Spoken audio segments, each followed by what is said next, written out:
نحمده ونصلي ونسلم على رسوله الكريم اما بعد فاعوذ باللہ من الشیطان الرجیم بسم اللہ الرحمن الرحیم۔ سورہ نور کی آیت نمبر 26 میں آتا ہے اعوذ باللہ من الشیطان الرجیم الخبیثات للخبیثین والخبیثون للخبیثات والطیبات للطیبین والطیبون للطیبات۔ صدق اللہ العظیم۔ ناپاک عورتیں ناپاک مردوں کے لیے ہیں اور ناپاک مرد ناپاک عورتوں کے لیے ہیں، اور پاک عورتیں پاک مردوں کے لیے ہیں اور پاک مرد پاک عورتوں کے لیے ہیں۔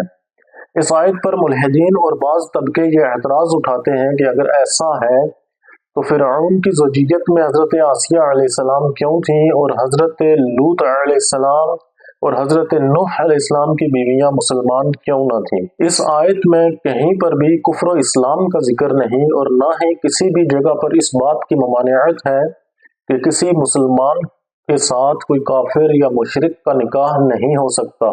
اس آیت میں الخبیثات سے مراد بدکار عورتیں ہیں اور الطیبات سے مراد پاک دامن عورتیں ہیں۔ حضرت لوط علیہ السلام اور حضرت نوح علیہ السلام کی بیویاں اگرچہ مسلمان نہ تھیں لیکن وہ بدکار بھی ہرگز نہ تھیں۔ اسی طرح حضرت آسیہ علیہ السلام فرعون کی زوجیت میں تھیں، کیونکہ اس دور میں مشرکین اور کفار کے ساتھ مسلمانوں کے نکاح کی ممانعت نہ تھی۔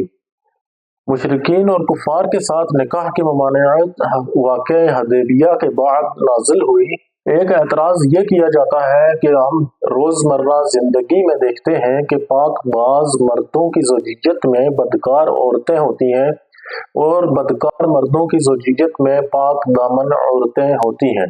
اس آیت میں اللہ تعالیٰ نے ایسی کوئی پابندی نہیں لگائی کہ بدکار عورتیں بدکار مردوں کے ساتھ ہی شادی کر سکتی ہیں اور بدکار مرد بدکار عورتوں کے ساتھ ہی شادی کر سکتے ہیں۔